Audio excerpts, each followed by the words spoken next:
Welcome to Il Gioco Podcast, the podcast that brings you directly to the heart of contemporary gaming.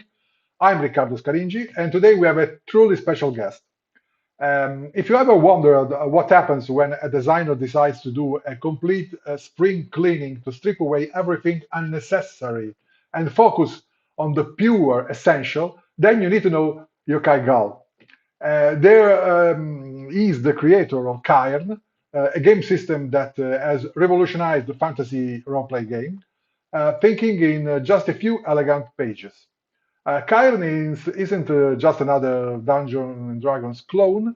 It's a design philosophy, no ability scores, no complicated classes, no unnecessary rules, just three saving throws, inventory slots that become hit points, and crystal clear mechanics that let you play immediately without spending hours.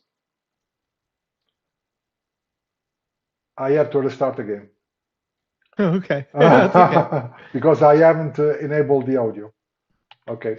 Ah, Welcome to Gioco in Podcast, the podcast that brings you directly to the heart of contemporary gaming. I'm Riccardo Scaringi, and today we have a truly special guest. Um, if you ever wondered what happens when a designer decides to do a complete spring cleaning to strip away everything unnecessary and focus on the pure essentials, then you need to know Yochai Gal. There is the creator of Cairn, a game system that has revolutionized the fantasy role-playing game, thinking in just a few elegant pages. Cairn isn't just another Dungeons and Dragons clone. It's a design philosophy, no ability scores, no complicated classes, no unnecessary rules, just three saving throws, inventory slots that become hit points, and crystal clear mechanics that let you play immediately without spending hours buried in manuals. But what makes Cairn truly special is the generosity behind it. Creative Commons licensed, completely hackable, openly encouraging others to build, modify, and reimagine. It's become a foundation for an entire ecosystem of elegant minimalist games. Today, we're diving deep into the mind behind this revolution, and so grab your dice, settle in, and join us for a conversation with Yochai Gal. Hi, Yochai. hi, Ricardo. Thanks for having me here. Welcome to Joking Podcast. So let's begin immediately. Let's start from the beginning. Tell us about the precise moment when you realized that the games would become your world. Was there a specific game, an experience, a moment of illumination? Yeah, well, so like a lot of people who probably are listening or watching this, I've been playing games my whole life, and I started in high school playing Palladium Fantasy, if anyone is familiar, and then later in life played D&D Third Edition and 3.5, and then finally Fifth Edition.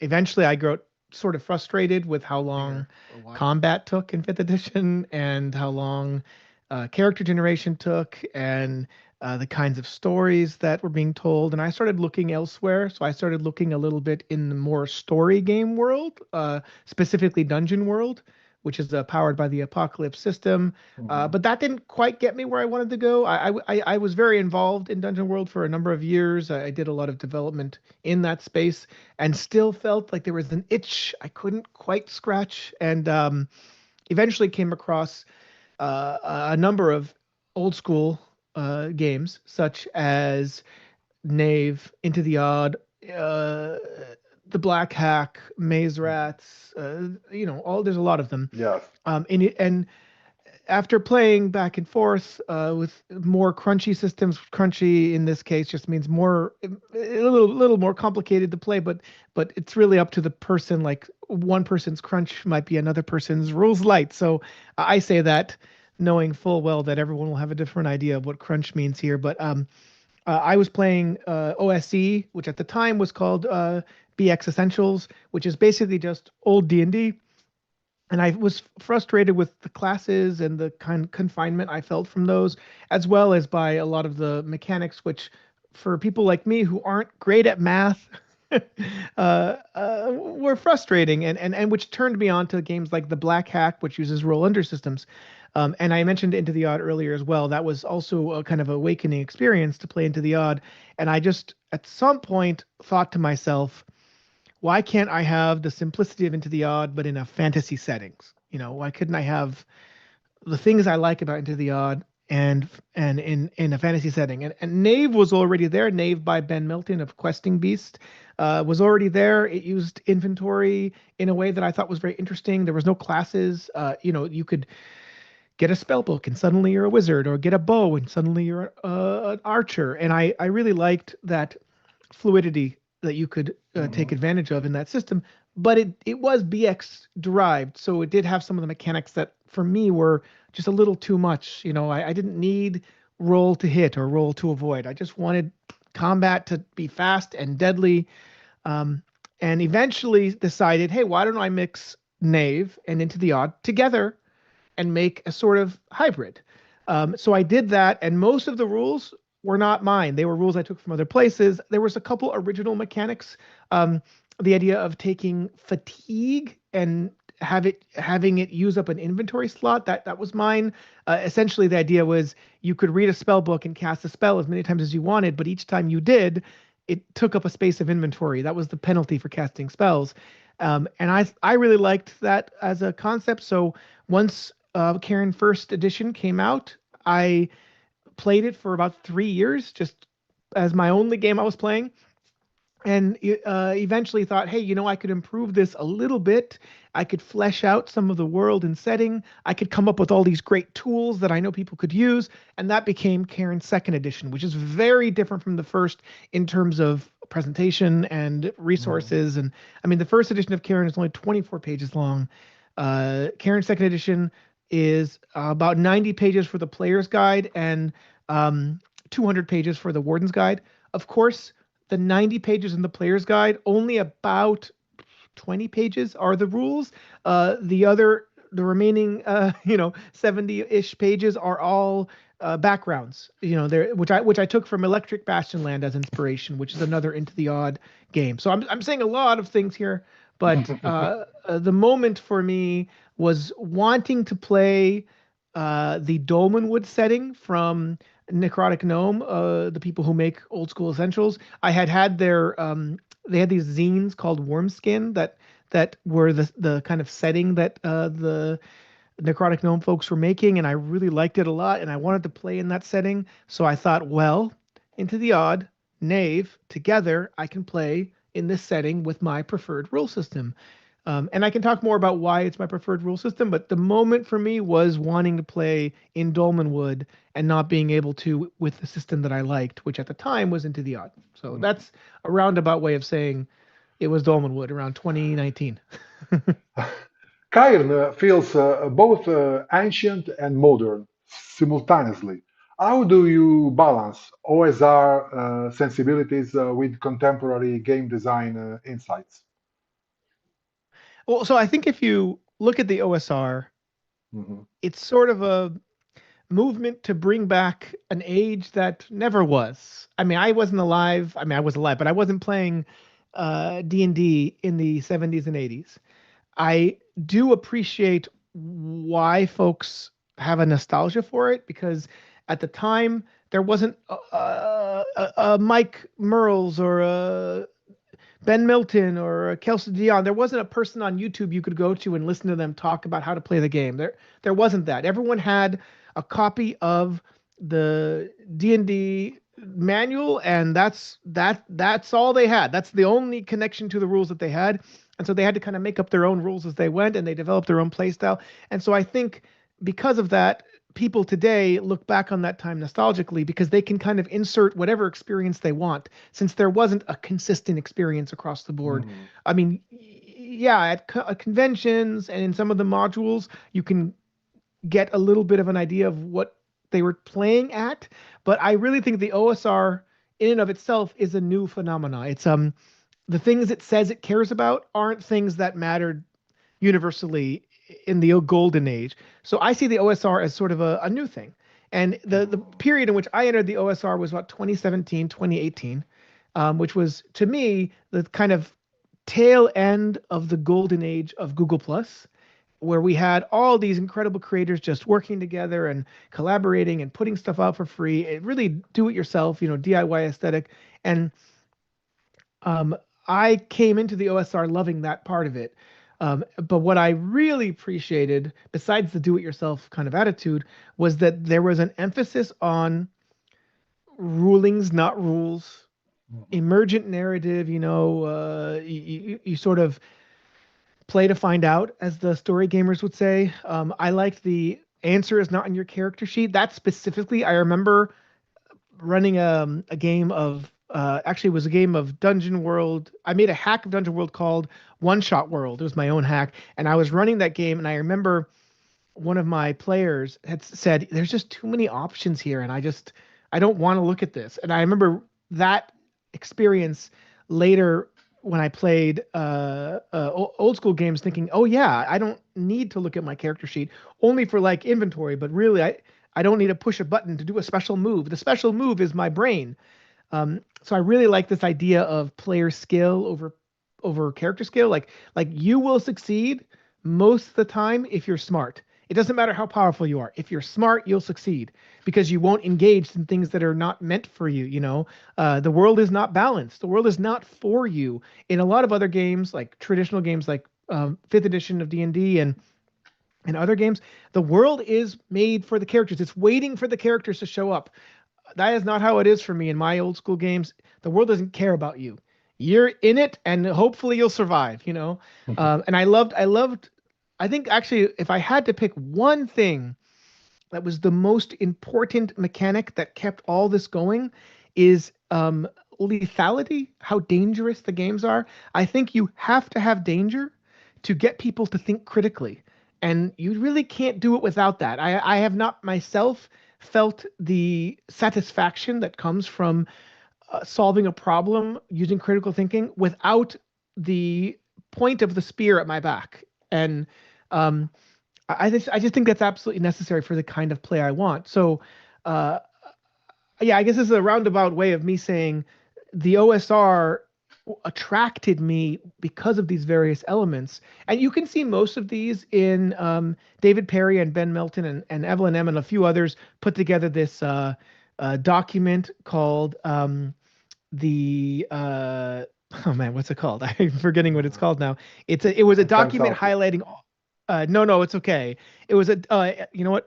I'm just gonna find it. It was a document that um, basically put together. Oh, Principia Apocrypha. That's what it's called. The free Oh guide to yes, yes, okay. OSR style Yeah. play. Yeah. So the Principia Apocrypha kind of puts together everything I'm talking about. It's just very good rules for keeping an OSR frame of mind when playing any game. Oh yeah, you have a printed version. Excellent, excellent, excellent. Yeah.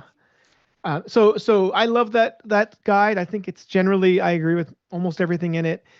There's more to it than that, but I think that is a binding agent in the OSR for a lot of games. That's why when you ask me how do you unite modern mechanics with old school aesthetics, I don't think the old school really existed. I think it existed in form, like artistically. I much prefer older art than modern art. Like I much prefer the art in any TSR module from 1979 to 1991 or whatever is better than pretty much anything I've seen after that. So it is true that there was an old school theme and aesthetic, but I think the playstyle itself wasn't necessarily what everyone in the OSR says it was. That is my takeaway. Is that OSR is sort of a revisionist history. It's sort of like the futurists, in Italy, who had this revisionist idea of what it means to be a fascist Italian, and they made all this beautiful art. But was it really that? Was it really the machismo that made it that way? This is just off topic, but I do feel like we are very good at being nostalgic over the past, and Mm. I'm not. I just like the art and aesthetics and supposed play style of the 70s and 80s, but really it's the OSR that I like. It's the revival of those supposed styles that I like. The OSR itself was just so cool. So I really wasn't uniting modern mechanics with old Hmm. style. I was using Understood. Yeah. modern with modern, you Yeah. know. Yeah. So yeah, long answer. The response of the community to Cairn has been incredible. What has surprised you most about how people have embraced and expanded on your work?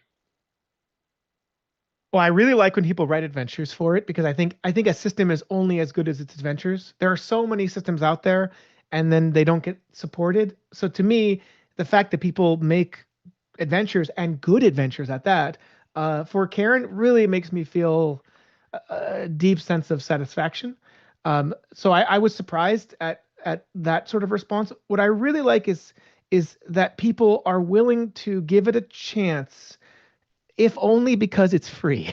I think people really responded like more than I thought. Like to me, when I made it accessible and free, it was more because I come from a Linux and open source background, and of course, every document I make is going to be Creative Commons licensed. It's just how I think things should be. So um, I don't have a deep need to make sure it's accessible to every person everywhere. It just seemed logical. And because when I wrote Karen, I put it on GitHub because that's, again, I'm a Linux and open source guy. So of course I'm going to put it on GitHub. It's how I know how to work. I know how to write in Markdown. I know how to push commits to Git. So I thought, okay, this is just a good way of doing things. And then I saw people just started forking it and forking it. And there's hundreds of forks of it now on GitHub. But then also people started just making hacks of it because they could.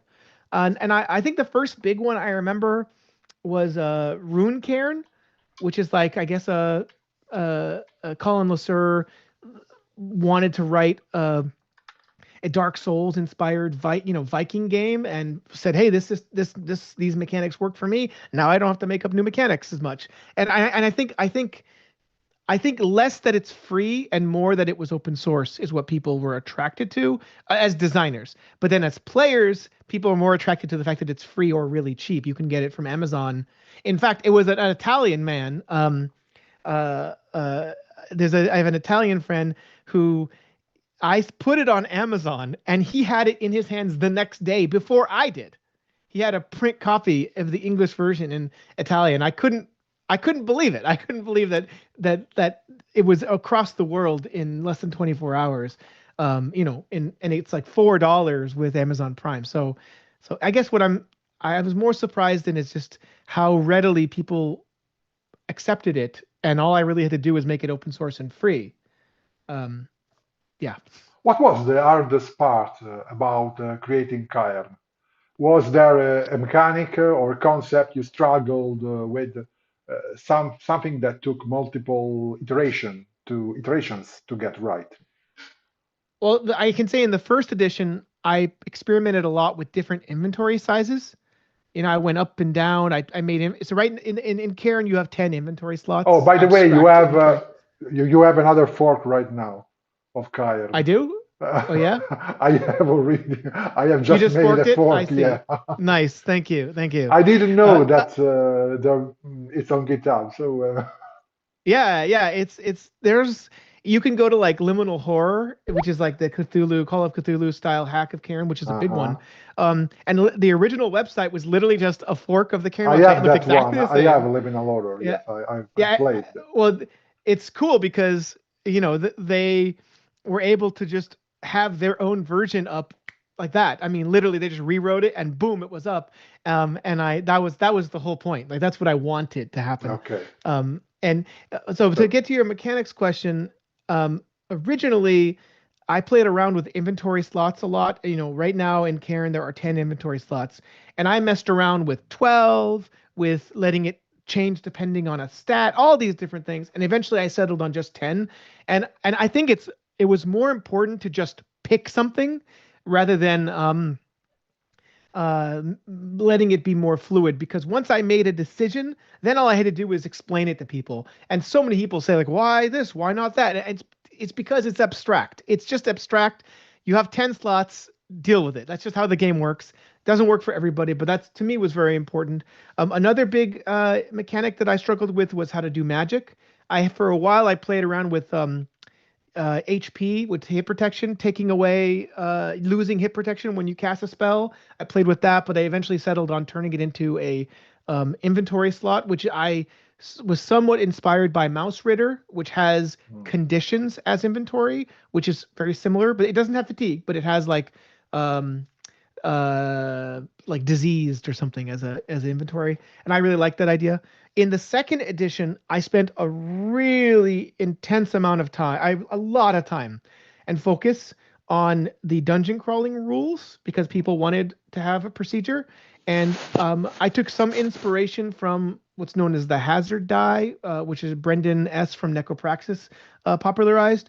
But what I did that I think was a little different than pretty much all of the other systems I've seen is instead of having the dungeon events table get rolled on every time you leave the room or what every 10 minutes or whatever, it only gets triggered when the players make a decision that affects their surroundings. So you might be in one room and you all take an action and then you leave the room and there's no roll on the dungeon events table.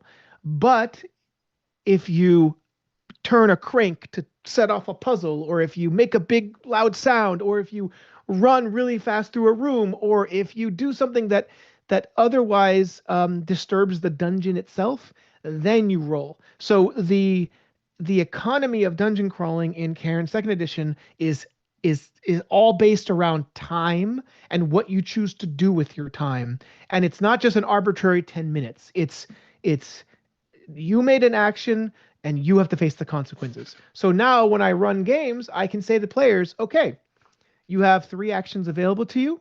If any of those actions makes a loud sound or disturbs the dungeon, I'm going to roll on this table. And that's not going to be good for you. And then they have to think, okay, do we want to interact and risk the roll? Or do we just move on and let things be here? And I think that sort of stress has influenced this play style that I really like the most. So if I'm most proud of a mechanic, it's the dungeon procedures. It also was the one that took the most out of me, and I really had to think about it and play test it again and again and again. So I'm very proud of it. If you can tell, are you working on any completely new project, different genres, different mechanics, different approaches to game design? If you can Uh, tell, if you can tell. so I will say the answer is yes. I Okay. can't talk about it, but I am. A couple things.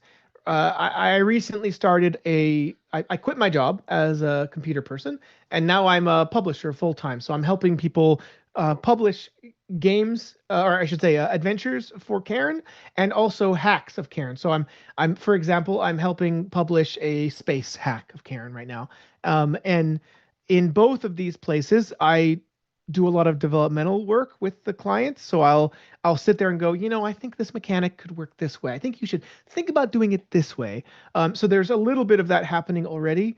I am thinking and working on a totally separate game system that's not an RPG, that is a whole new set of mechanics that I'm mostly thinking about right now in a theoretical basis. Like I'm writing stuff, but I'm not really ready to publish it yet. I have for a long time wanted to make a very specific board game based on a very specific public domain IP, and I do hope to get that out there as a 2-player. I'll call it a card game, but it's not actually a card game. It's kind of between a board and a card game, so not in the RPG space. Um, Okay. that said, I am Le- working on a big setting book for Cairn. Hmm. It's the same mechanics, but I'm working on the Book of Vald, which is the first in what I hope to be a 3-volume set of setting information, adventures, new backgrounds, all that stuff for Cairn. So I'm still working on Cairn stuff. On this note, Cairn demonstrates a clear philosophy about the relationship between mechanics and fiction. How do you decide what deserves a mechanic and what should be left to narrative? That is a very good question. I don't think there's a universal answer. I think the way that I treat it is when I'm thinking about making a new mechanic. Let's say I'm anticipating a problem. Like what happens when the player character falls in a lake? That's a problem, right? Do you have a mechanic for swimming? Does that mechanic involve how much armor they're wearing? Does it involve some attribute like dexterity? Does it involve how many items they're holding? Like, there's all these things you start thinking about. So, whenever I consider a problem, first I decide how common is it? And if it's common enough, it becomes a rule. If it's not common enough, it can be left to the GMs as a ruling. A great example of this is um, one of my favorite mechanics from the OSR is shields must be splintered, which means if you have a shield or sundered, I think they say sundered as well. But if you have a shield, you can choose to let it get destroyed and you ignore the attack. Some games do this. I love that mechanic, but I don't include it in Cairn because it doesn't really need to be there. But if someone was to tell me, hey, can I use my shield and let it get destroyed to save my life? That's a perfectly fine ruling. And if you want to make that a home rule, great, do that. But I don't use it often enough for it to become a true rule in my games. Now, let's say you do have one, like swimming. The first thing I think about is how many mechanics does that mechanic rely on? If it relies on more than two other mechanics, I don't do it. So, for instance, if you're falling in swimming, and I have to figure out how do I write a rule for swimming, I'm okay thinking about the person's dexterity. I'm okay thinking about how much inventory they have, but anything beyond that, too much. It's too many mechanics. You should never design a mechanic that relies on more than two subsidiary mechanics or related mechanics, because at that point the brain doesn't like, or at least my brain does not enjoy when I have more than three things in it at the same time. So that's my short answer is try to minimize how many adjacent mechanics your new mechanic requires. And also try to think about whether you need that mechanic at all. Sometimes it's cool just to leave it up to the table. In my games, there is no swimming rule. You just make a dex save or a strength save if the circumstance calls for it. Otherwise, move on. It's not, the person just succeeds. Only if there is a risk does it really need a mechanic. In your opinion, where is the OSR movement heading? Which direction? Yeah, you're not the first person to ask me that this year, and it's an interesting question. I think that the success of Shadow Dark has brought a lot of new players to the table. For comparison, the biggest OSR Discord server has like 5,000 people on it or something. The Shadow Dark server has 16,000, and it's just one game. And OSC doesn't even come close to that. None of these other Discords. So as a community, the impact of Shadow Dark players and their play style that they're bringing over from other systems like 5e will impact the OSR, because a lot of those play styles become enshrined in new modules. If you go to, it's February, so it's Zine month right now. And I think the majority of OSR modules are Shadow Dark. If you look on there, there's 2 Cairn modules, I don't know, like a handful of OSC, and then the rest are all Shadow Dark. So you're going to see a lot more Shadow Dark in the near future, and that means stuff like having a torch timer. In Shadow Dark, you set a timer on your phone, and then when the timer goes off, your torches go out. It's like an out of game mechanic. Torch goes out. Yeah. So you're gonna see that kind of stuff more and more influential. I think there's going to be a movement away from dungeons and more into wilderness exploration and faction play and NPCs and stuff like that. And I have no problem with that. We have plenty of dungeons. I do think that the downsides of this is that people will bring over some 5e and trad habits, which might improve some things, but for people like me are going to have to be worked around because it's just not my playstyle. So if your focus and emphasis is more on character, and less on critical thinking and problem solving, then you're going to see that represented um, in the modules that are published. And I have a podcast where I review modules, and there's definitely trends that you pick up on. So those are the big things I think. I think we haven't seen the next big thing yet, though. I think Shadow Dark was the last big thing. I think the Dolmenwood books was a big thing. I'm not going to say. I mean, Cairn's box set was important for sure, but I don't think it was quite that level. But I think we haven't seen what the next big thing is going to be, and I think it's going to blow people out of the water. Whatever it is, I think there's going to be a new thing everyone talks about, and I don't know what that is yet. Um, yeah, I'm looking forward though to what um, Necrotic Gnome, who makes OSC, they're publishing a Mhm. ton of stuff this year. I believe they're making a starter set. I think that's great. I love starter sets. I love box starter sets with starter adventures in them. So I'm excited about stuff like that. I'd like to see that happen. Another, just a few questions more about the Yeah. creative process of Cairn.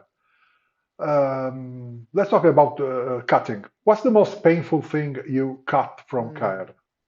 Something you It's also a loved, good but question. had to Yeah, yeah. sacrifice for elegance. Yeah. Okay. So in Karen's second edition, oof, I really wanted to write. It's not a mechanic, but I this does come up for me. Is that so? The Warden's Guide is like 95% tools for the Warden to use. You can Mhm. generate settings, you can generate forests, you can generate dungeons. I wanted to write a city generation system to make cities, and we just couldn't fit it in the book, and that's a shame. I will release that as a zine or supplement in the future, but I really regret not being able to do that. Um, in terms of mechanics, it's less about cutting and more about compromises. There are rules in Cairn that are taken from Into the Odd, and I wanted to keep compatibility with other Into the Odd adventures and even hacks out there. In retrospect, it probably wasn't necessary because there just aren't that many of them. Um, as a result, I kept a lot of the names for things that weren't my ideal names. So, for example, HP. HP is not really hit points. It's more skill, stamina, guard. It's your ability to not get hit. And when you call it HP, people think it means your strength. They think it means, your heart, your life points. It's not life points. Strength is your life points. And when Chris McDowell released Mythic Bastionland and called HP Guard, it pissed me off because that was one of the ones I considered. I was looking at stamina, guard, a skill, and I think that probably would have been a better choice. It would have led to less confusion. Um, so that's less a mechanic I wish we didn't have to cut, and more something I wish we didn't have to do is call it HP. But that's what it is now, and it's fine. It's fine. It makes me appreciate the decisions other designers have made over the years that I've criticized because I realize, oh, they were also thinking about these things and had to make difficult choices. Um, Like, so yeah, that's what comes to mind. how do you play test a minimalist game like Cairn? A What lot. That's the what easy. broke in early versions that Oh, I caused mean, you to? goodness, dungeon crawling. Oh man, dungeon crawling. The earlier versions of it, I had some protests from my players, and I had to keep refining it based on their reactions to my. I had a lot of different ideas that are very different than what I ended up doing that I had to really go through and they complained. They did not like it. So I broke dungeon crawling procedures for sure. Um, Inventory, I totally broke. Okay, originally with inventory, the way I had worked it out was instead of having everyone have rations and torches, I said, okay, someone has to carry the camping gear. Someone has to carry the food. Okay, you carry the food for everybody, and it's bulky and it feeds everyone. And what ended up happening was that no one had any inventory space because, oh, that guy's carrying our food. That guy's carrying the all the mining equipment or whatever. And that whole like packages idea of making bulky items that were like representative for an entire group's needs did not work in the game. It was too overwrought is the word I would use. It was too overthought. It was like overly engineered, you know? And then when I took a step back and said, okay, screw it, torch, you have a torch, you have a torch, you have a torch, you have rations, you have rations, you have like, you know, and also the another thing is like torches. So in Cairn, you only relight a torch when it goes out. You don't torches don't have a period of time that they last. They last until they something knocks them out, basically. And then you mark a use of a torch when you have to relight it. So that was an original mechanic that took me a while to get to. You know, I had like timers on it. I had like multiple torches. I had it so in the original Cairn. So you had three torches that you held and you just throw one away and then you'd light another one. And then what I settled on in Cairn Second Edition was no, you have one torch and it has three uses and it goes out when it goes out. And what I liked about that model is that it really helped push the kind of gameplay I want, which is bad decisions are what lead to bad consequences. So if you did something like, let's say you're in a cave and you have a torch, and there's a door cut into the cave, and you have to knock the door down. Well, that's going to make a loud noise. So I'm going to roll on the dungeon events table. Up, I got environment on the dungeon events table. Environment means that the whole room shakes and dust falls from the ceiling. And when dust falls from the ceiling, it takes out your torch. So like I could make a connection between player agency, their decision, and their resources with one mechanic. And that, well, two if you count the torch being relit. And so yeah, once I started to sort of write the rules, especially of second edition, around this idea of player agency and decision making is the focal point of all game consequences. That really made it obvious what I needed to do in every mechanic is you just have to really narrow your scope and focus on the kind of experience you want at the table. And it doesn't matter what anyone else wants. It matters what you want. And you follow that map until you get home. Let's talk about a little more about game design the way you do. For game designers that young game designers that watch this live. Cairn put enormous trust in player creativity. How do you design for maximum agency without providing guidelines that become rules? Well, without guidelines, because I Mhm. put the principles in the beginning, which aren't rules, but that's one way of doing it is you put the The principles for the principle. players and the warden. They directly tell you how you should be playing. For example, one of them says, a knife to your throat will kill you. It doesn't matter what your armor is. What does that tell the players? It tells them, screw the mechanics, outwit your opponent, and you don't need to throw a single dice if you can explain to me how you sneak up on the guard, you know? Yes. If you can really explain it well, you know, you won't need to risk anything. And so I think setting the agenda, which I took that idea from Powered by the Apocalypse games, which have agendas. I really liked that idea. And when I was editing Jim Parkin's Any Planet is Earth, I'm sorry, not Any Planet is Earth, Weird North. Yeah. When I was editing Jim Parkin's Weird North, there was a big discussion with him about like what kind of principles would a game like this have, and we co-wrote those principles together. And later, I took the same idea and I expanded on them a lot. In the Cairn Second Edition Warden's Guide, there are so many principles, and they're like how to create dungeons, how to create forests, how to do combat, because everything has principles, everything has advice, basically. So that's one way is write advice, write Okay. principles, describe your play. Examples of play are really important. Saying, how does this work? Because I can read a million rule books, but without examples, I don't fully understand it until I play. So examples are another really good way to show people how to play without rules. What's the ideal balance between emergent storytelling and designed experience? Where should the Yeah. designer step back?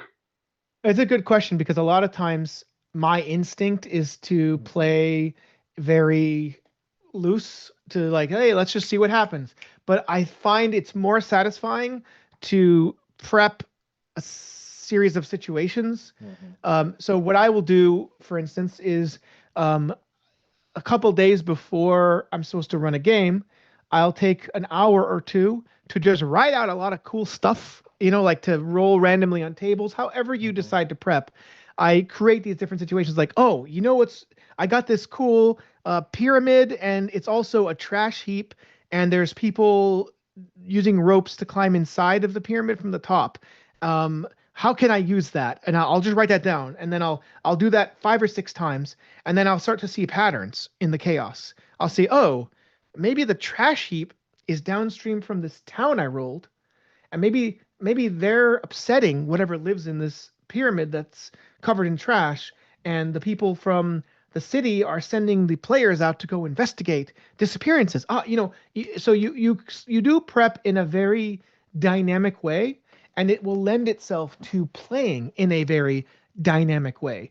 So I think if you're loose about your prep and you don't feel too attached to it and you're open-minded to it changing, you can have these amazing results where the players will make up the story for you. They'll say to each other, I'll see them say, "Oh my God, I think the pyramid is actually the home of the big bad." And in the background, I'm thinking, it's not, but this is now it is. Yes, I'm a genius, right? So you kind of let them in without knowing, and you listen to them talk, and you provide for enough situations where anything is kind of possible. But it's important to still have, you still have to flick the marble. You still have to kick them off, and that requires giving them a choice. So I say before I run a session, I always think of two choices at least that my players should be able to make at the very beginning. Do you want to do this quest or that quest? Or let's say it's not a choice of quest. You're doing this quest. Do you want to take the high road or the river? Always provide choices. Don't Mhm. worry about the situations. You'll find a space where those situations will work. Also, random tables really helps because then they might be going downstream on the river and they get a wilderness encounter. Oh, that encounter are these uh, tribes that ride river creatures and hunt with the river creatures. And then suddenly the players are obsessed with this tribe. And now the stuff I prepared doesn't even matter because they're interested in this tribe. And or maybe the tribe can slot into an idea I had before that was scrapped because it didn't go anywhere. So just be very loosey goosey with it, but try to be consistent. I think that's really important. Mhm. Consistency in tone and in the way you're playing is really helpful.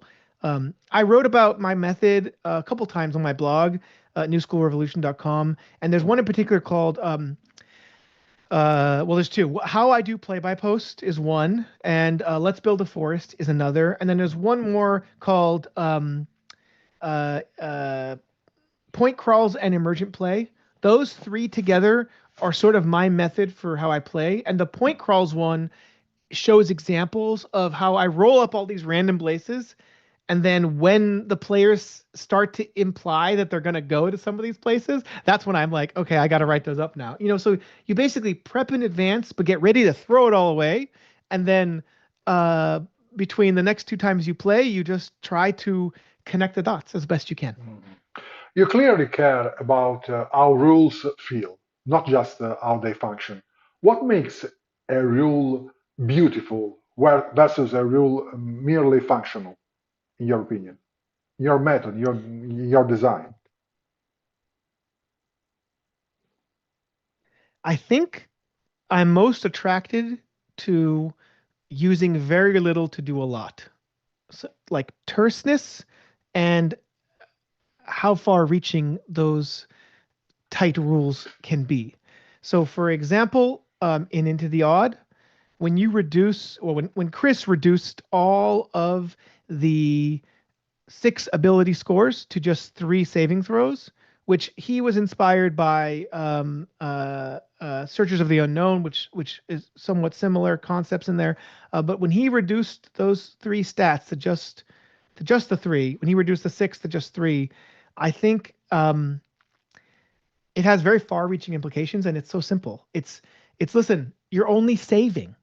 You're not rolling to check. You're rolling to avoid danger because that can apply to basically anything that happens. And if it's not dangerous, it's not interesting, and so it just happens. And I think the simplicity of those rules really attracted me, and I tried to recreate that feeling with some of my own mechanics. Fatigue, for example, everything that sucks causes fatigue. And if you really get a lot of fatigue, you can't do anything in the game. And that creates a feedback loop of, well, guys, I'm so tired, I can't carry anything. I have to drop my stuff in order to continue.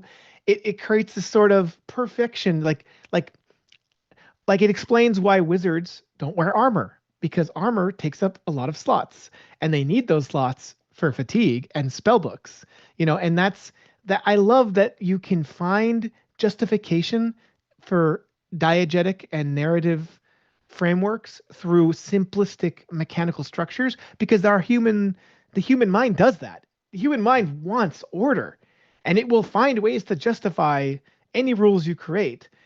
So if you can make fewer rules and make them more far-reaching and simpler, you open up a whole avenue of freedom that wasn't there before. When you don't have classes, suddenly a character can be whatever you want it to be. You're no longer playing an archetype. You're no longer pretending to be a knight or a wizard. You're this weird correct guy who, sure, right now he has some spells. He might sell them later, and then he might be some other weirdo. I like being free of those kinds of things. And if I had more rules, I would be more chained to fulfilling certain tropes and archetypes. It's why in the Cairn second edition there are no backgrounds called ranger or wizard or alchemist. There are things like those backgrounds, but if you use a different name for them, people don't follow the tropes as much.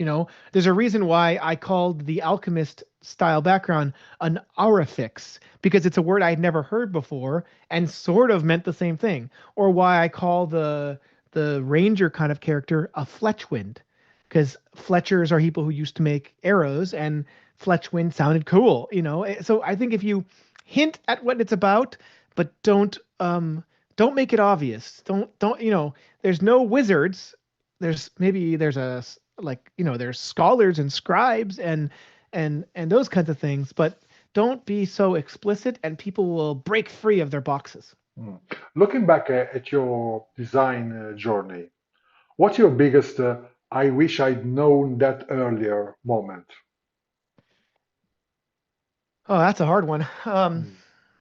If there is I mean, one. there's a lot of yeah, well, there are a lot of like practical things I wish I had known about Mm. printing and stuff because I kind of I wasted so much paper on the first edition of Cairn because I was trying to make a home printed booklet version so people could print it easily, and I just learned the hard way how to do publishing. How to do print on demand, how to do offset printing, how bleed and trim and spreads, how all those things work, how Affinity works. Because I used Affinity to make Affinity as publisher to make Cairn First Edition. There's a lot of things I just didn't know on a practical level, and it's one of the reasons why I started Cairn Press is because I want to help people who are in my situation and don't want to learn. Um, so that's a very obvious logistical one. Other things, I think I didn't really comprehend how important it was to have community to make a game successful. I mean, I very much do now, and I am a big champion of making community, but I really think that um, building a community around your game is absolutely essential to its success, and it leads to more adventures, to hacks. Embrace it all. I wrote a post recently called "Turning the Dial," and it's it sounds more negative than it is. I was sort of responding to how many people come to Cairn and then try to add in stuff from fifth edition or traditional games into Cairn. And there's nothing wrong with that. I mean, my game is a hack. Go ahead, hack my game. That's why it's Creative Commons license. But I also think that they're sort of missing the point. You know, the point there's a million games like Cairn. The point of Cairn is the philosophy and playstyle. And if you're adding in things that undermine the playstyle, you're playing ultimately a very different game, and there's already great games to do. Go play the Black Hack. It's a roll under system that's compatible with old modules, that's got a great aesthetic and even a box set. So like I push back a little bit on some of the efforts folks have made to reduce Cairn to a more traditional system, but I also completely understand the urge because it's the one that I had. So I think I wish I had better understood sort of why I wanted to make Cairn the way it was, because I think I just was inexperienced to the point that I knew what I wanted but not how to achieve it. But now I've had such a long time to play test and tinker that now I feel like it's kind of like learning a language. You know, when I first learned English, it meant that I could then learn Spanish because my first language was Hebrew. When I first learned English, it opened up the ability to speak many languages, because now I know that it's possible to call a bridge multiple words, or it's possible for numbers to work totally differently than they do in your first language. So I feel like every time you design a system, you become a better designer. So my advice to people who are starting out is just design a lot.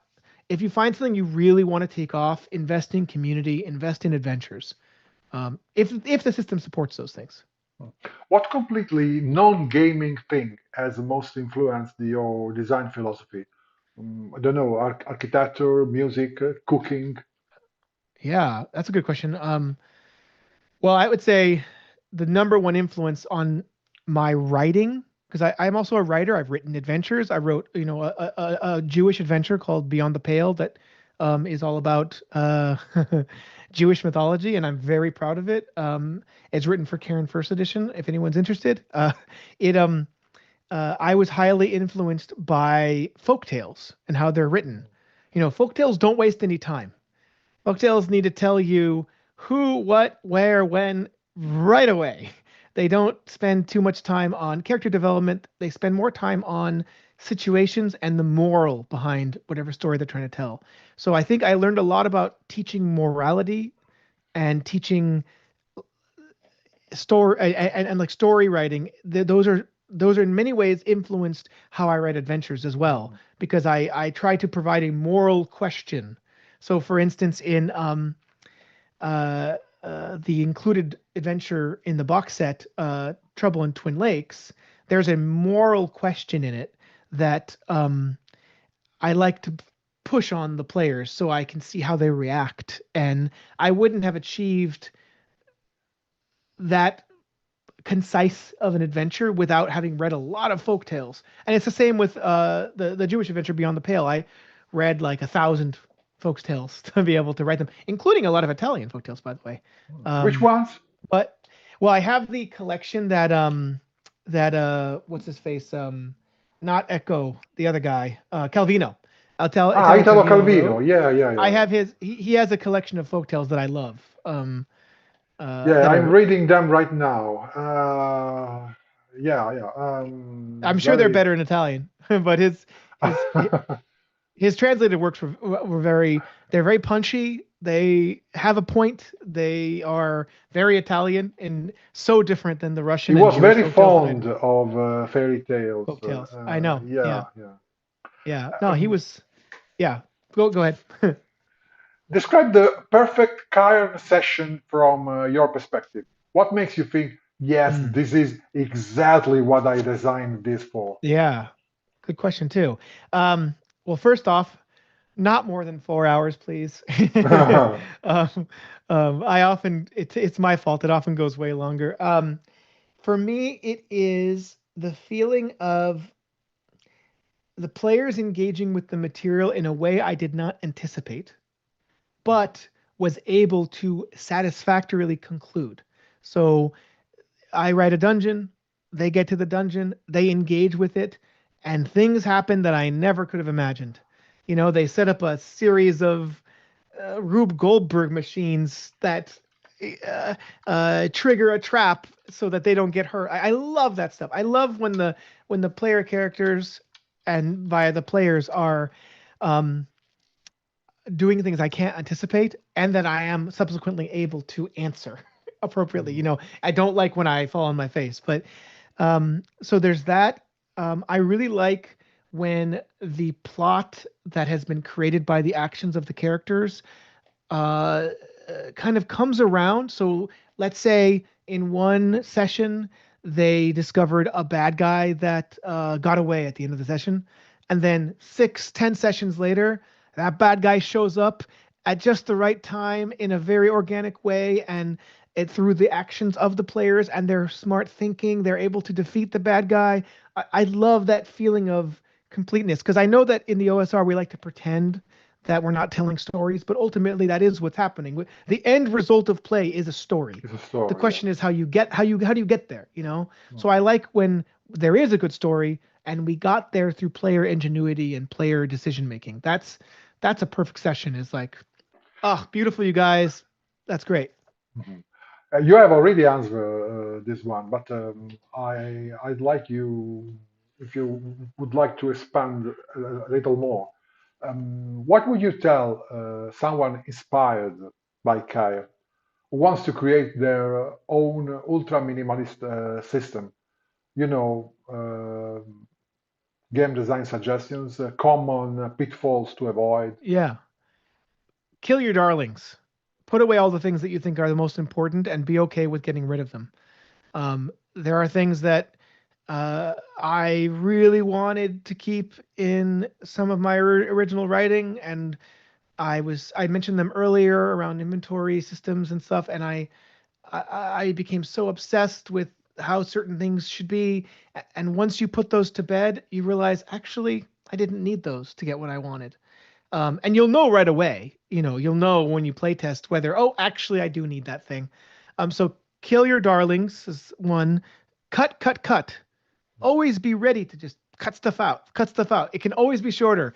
You know, the best game in the world is a bookmark. It's just on the book. You know, it's not written yet, but it's there. Um, Another thing is playtest as much as possible. Mhm. Not, you know, not too much, not so you never release it, but playtest, playtest, playtest, and don't stop playtesting. Um, Another would be have someone else run the game for you as a player. Um, that's rare because we're all forever DMs or whatever. But if you can get someone who's willing to run it for you, it's really nice. Both because look, one of two things will happen: what you wrote will work, and you'll be proud that it worked, and someone will appreciate it, like the person running it, or it won't work, and you'll learn from it, and then you can fix it. You know. So yeah, those are my three things: is kill your darlings, cut, cut, cut, and play test like crazy, and have someone run it for you. Okay, this was the last question, Yokai. Thank you for your time, your insights, your honesty, and most of all, thank you for creating something really beautiful like Kyle. In my opinion, isn't just a great game. It's proof that elegance and generosity can change really everything, even in the world of gaming. So I hope you will come again to visit us, Absolutely. and yeah, maybe when your next ping is ready. Sure. Okay, Yeah. Thank you so much, Ricardo. It was great speaking to you. great for me too.